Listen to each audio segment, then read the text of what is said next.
प्रिय विद्यार्थियों, आज हम इस वीडियो में आपके लिए लेकर आए हैं मीरा के पद। जैसा कि नाम से ही पता चल रहा है, इन पदों की रचयिता जो कवियत्री हैं वो है मीराबाई। तो आज हम इन पदों के शब्दार्थ, व्याख्या और काव्य सौंदर्य पर प्रकाश डालेंगे। लेकिन उससे पहले हम मीराबाई के जीवन परिचय के बारे में बात करेंगे। मीराबाई का जीवन परिचय। कृष्ण भक्त कवियों में जो मीराबाई हैं, उनके जो आराध्य हैं या जो उनके लिए सर्वस्व हैं, सब कुछ उन्होंने कृष्ण को मान लिया था। तो कृष्ण भक्त कवियों में मीराबाई का प्रमुख स्थान है।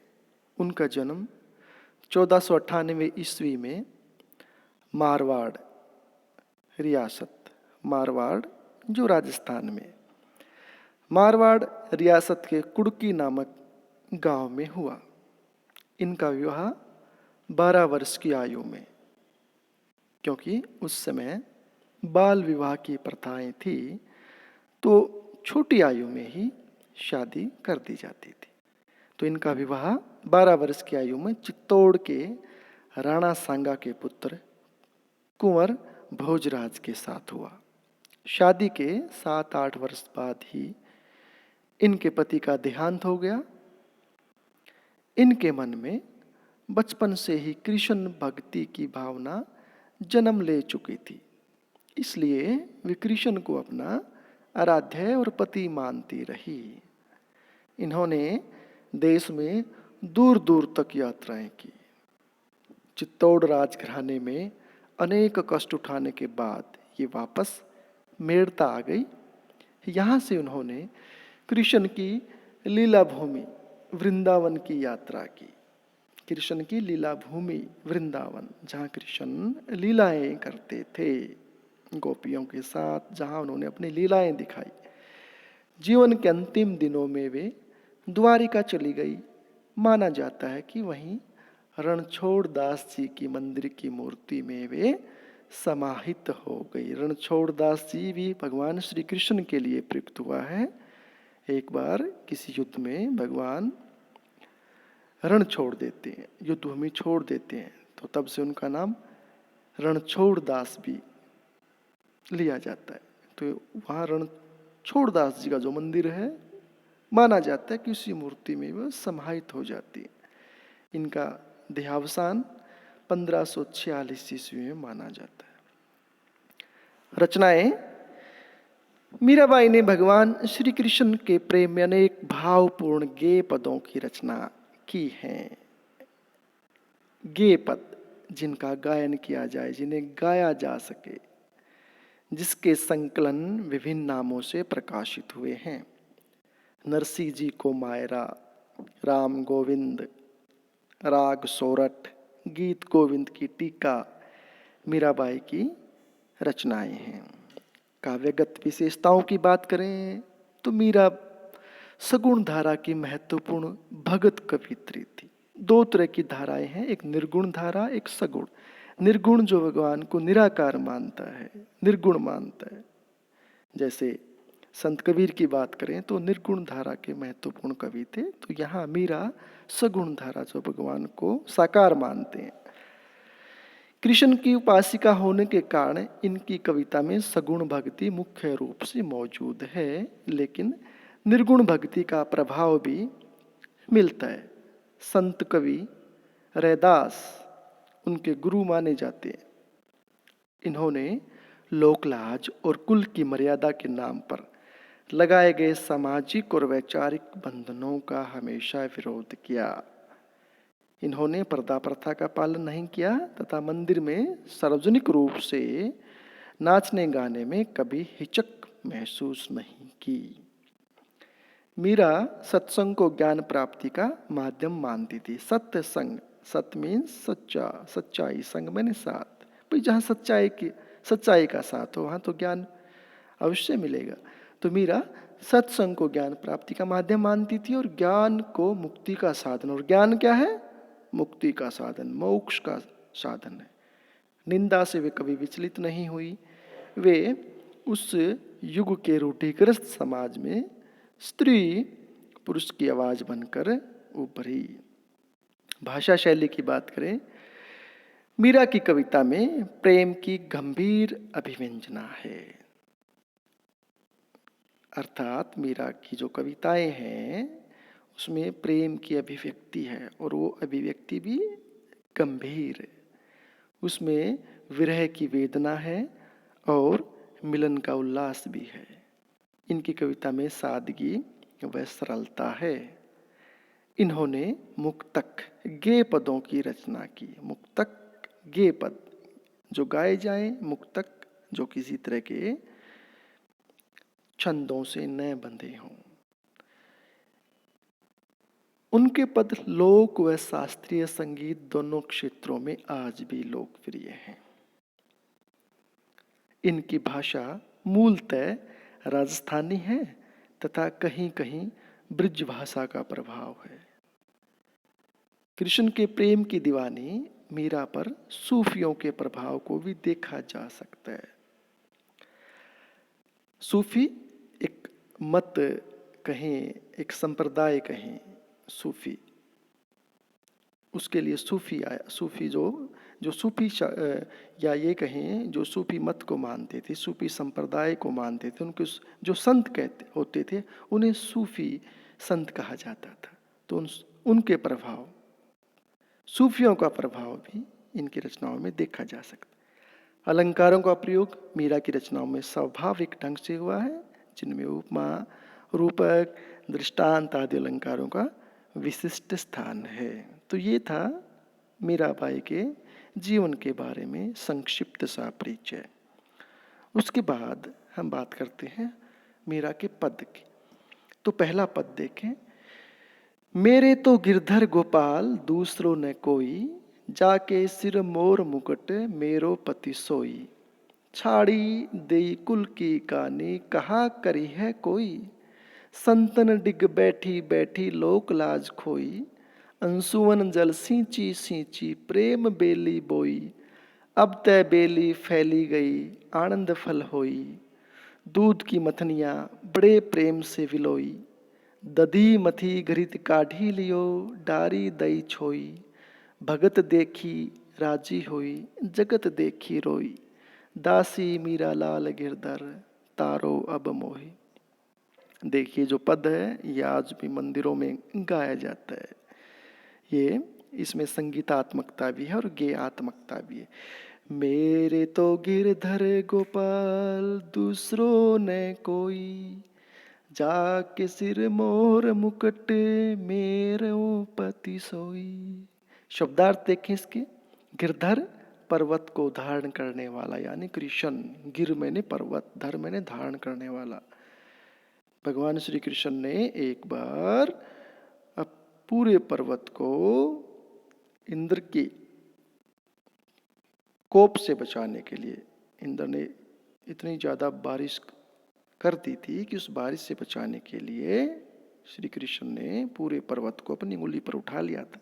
इसलिए उनको गिरधर भी कहा जाता है। गोपाल, गो गाय, पाल पालने वाला, गायों को पालने वाला। मोर मुकुट, मोर के पंखों का बना मुकुट। सोई, वही जाके जिसके, छाड़ी दई छोड़ दी, कुल की कहानी, परिवार की मर्यादा, परिवार की इज्जत, परिवार की लाज, करी है करेगा, कहा क्या, डिग पास समीप या साथ, लोक लाज समाज की मर्यादा, अंसुवन आंसू, सींची सींच कर, मथनिया मथानी जो दूध बिलौने की मथानी होती है, दही विलौते हैं जिससे, विलोई मथी, दधी दही, घृत घी काढ़ी लियो निकाल लिया, डारी दई डाल दी, जगत संसार, तारो उद्धार, छोई छाछ लस्सी या सारहीन अंश, मोही मुझे। तो प्रसंग प्रस्तुत पद हिंदी पाठ्य पुस्तक आरोह। भाग 1 में संकलित मीराबाई के पदों से लिया गया है। इस पद में उन्होंने भगवान कृष्ण को पति के रूप में माना है तथा अपने उद्धार की प्रार्थना की है। मेरे तो गिरधर गोपाल दूसरों न कोई। कवित्री यहाँ क्या कहना चाहती है कि मेरे तो जो गिरधर गोपाल है भगवान श्री कृष्ण है, वही है, दूसरा मेरा कोई नहीं। जाके सिर मोर मुकुट मेरो पति सोई। और जो अपने सिर पर मोर का मुकुट धारण करते हैं मेरे, वही मेरे पति हैं जिनके सिर पर मोर का मुकुट है। छाड़ी दई कुल की कहानी कहा करी है कोई। और मैंने कुल की कहानी, परिवार की जो लाज है, परिवार की जो मर्यादा है, परिवार की जो इज्जत है, उसको छोड़ दिया, उसका त्याग कर दिया है। अब मुझे कौन क्या कहेगा। संतन डिग बैठी बैठी लोक लाज खोई। और संतों के पास बैठ बैठ कर मैंने अपनी जो लोक लाज है, लोगों की जो मर्यादा है, समाज की जो मर्यादा है, उसको भी खो दिया है। अंसुअन जल सींची सींची प्रेम बेली बोई। और अपने आंसुओं के जल से सींच सींच कर, अपने आंसुओं के जल का पानी दे देकर मैंने प्रेम की बेल बोई है। प्रेम रूपी जो ये बेल है वो बोई है। अब तक बेली फैली गई आनंद फल हुई। और अब वो बेल जो मैंने बोई थी आंसुओं से सींच सींच कर, वो बड़ी हो गई है, फैल गई है। और उस पर अब जो आनंद रूपी जो फल हैं वो लग रहे हैं। दूध की मथनियाँ बड़े प्रेम से विलोई। और जो दूध की जो मथनियाँ बड़े ही प्यार से प्रेम से मैंने विलोई हैं। दधी मथी घृत काढ़ी लियो। और उसमें से जो दही को जो मथ कर घी था वो तो मैंने काढ़ लिया, निकाल लिया। डारी दही छोई। और जो लस्सी बच जाती है, छाछ जो बची गई है, जो सारहीन अंश है वो बचा, उसको मैंने क्या है छोड़ दिया है। भगत देखी राजी हुई, जगत देखी रोई। और भक्तों को देख के मैं खुश हो जाती हूँ, जो भगवान के सच्चे भक्त हैं। और ये जो संसार है, झूठा जो जगत है, माया का जो झूठा जगत है, इसको देख के मुझे रोना आता है। दासी मीरा लाल गिरधर तारो अब मोही। और मैं तो भगवान श्री कृष्ण की क्या है, उस गिरधर की पर्वत धारण करने वाले श्री कृष्ण की क्या हूँ, दासी हूँ। मेरे को भव सागर से वही पार उतारेंगे। तो व्याख्या क्या रहेगी देखिए। इस चित्र में आपको दिखाई भी दे रहा होगा कि मेरा रविदास के संत रविदास रैदास के पास बैठी हुई हैं, उनसे शिक्षा ज्ञान ग्रहण कर रही हैं। तो मीराबाई कहती हैं, और जो भगवान श्री कृष्ण का चित्र इसमें आपको दिखाई देता है, उनके सिर पर जो मोर का मुकुट है वो दिखाई देता होगा। मीराबाई कहती है कि मेरे तो गिरधर गोपाल अर्थात कृष्ण ही सब कुछ हैं, दूसरों से मेरा कोई संबंध नहीं है। इसीलिए उन्होंने अपना जो घर है वो त्याग दिया था, घर को छोड़ दिया था।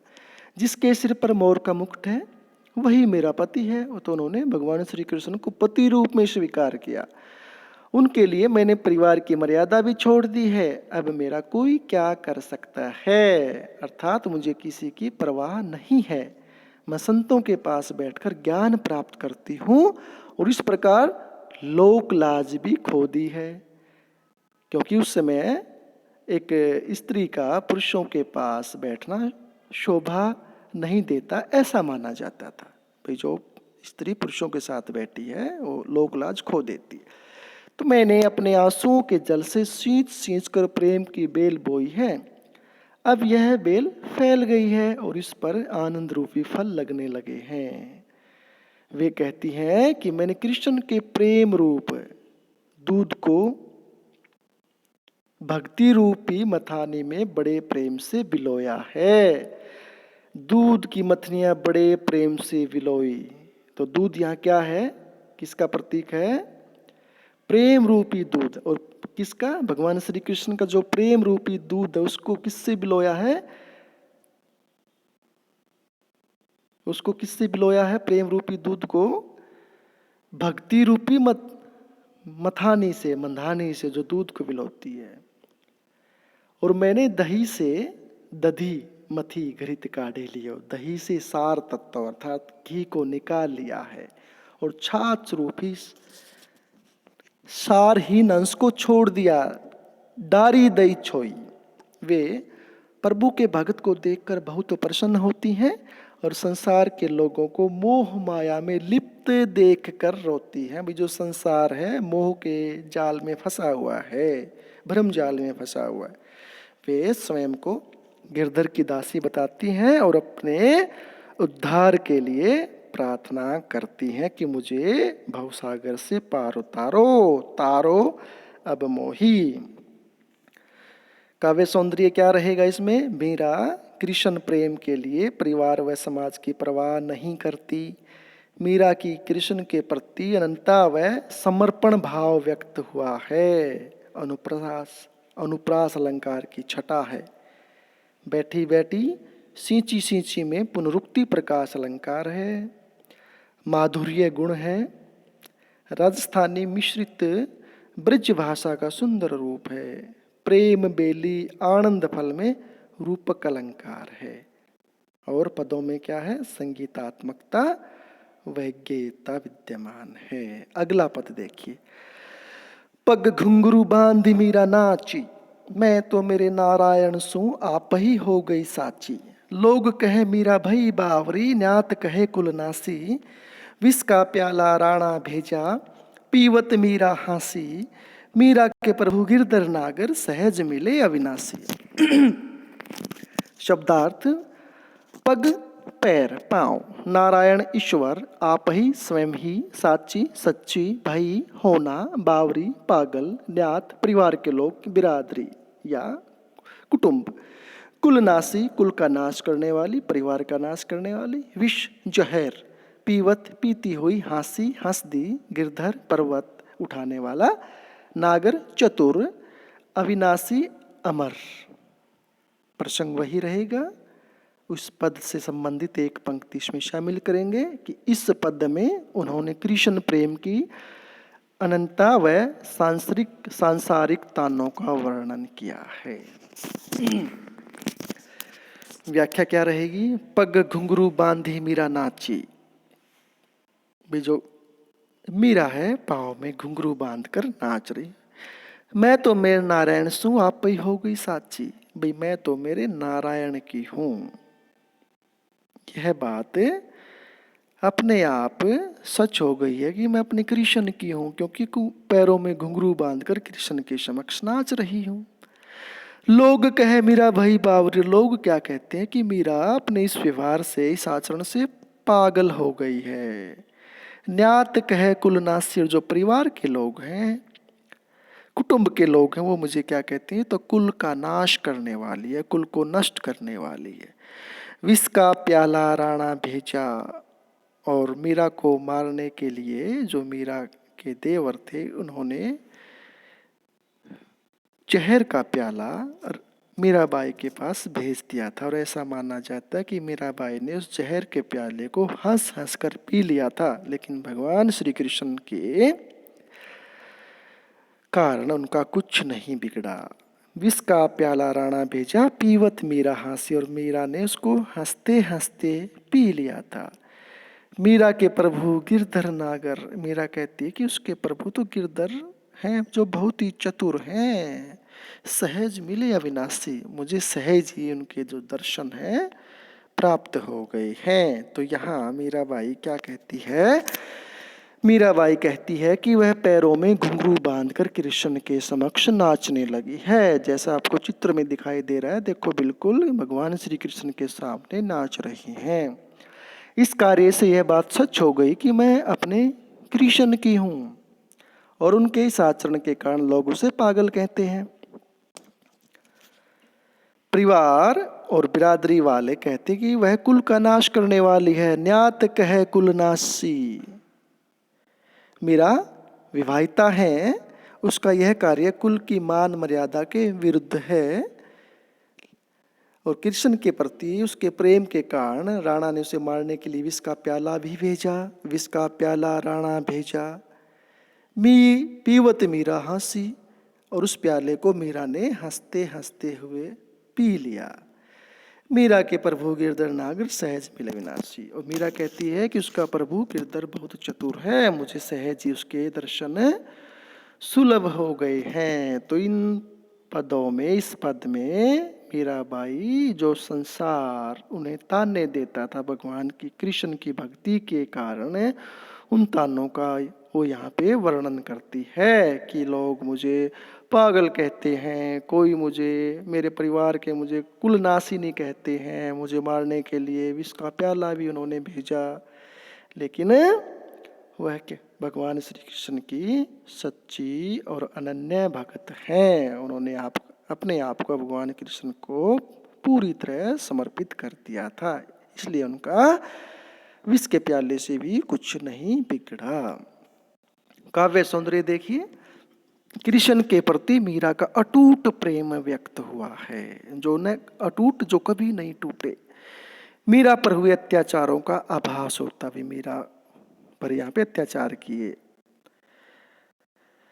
अनुप्रास अलंकार की छटा है, संगीतात्मकता है, पदों में ज्ञात्मकता है, राजस्थानी मिश्रित ब्रज भाषा है, भक्ति रस की अभिव्यक्ति हुई है, बावरी शब्द से बिंब उभरता है। तो प्यारे बच्चों, यह थी आपकी जो कविता मीराबाई के पद। आशा आप सभी को समझ आई होगी। धन्यवाद।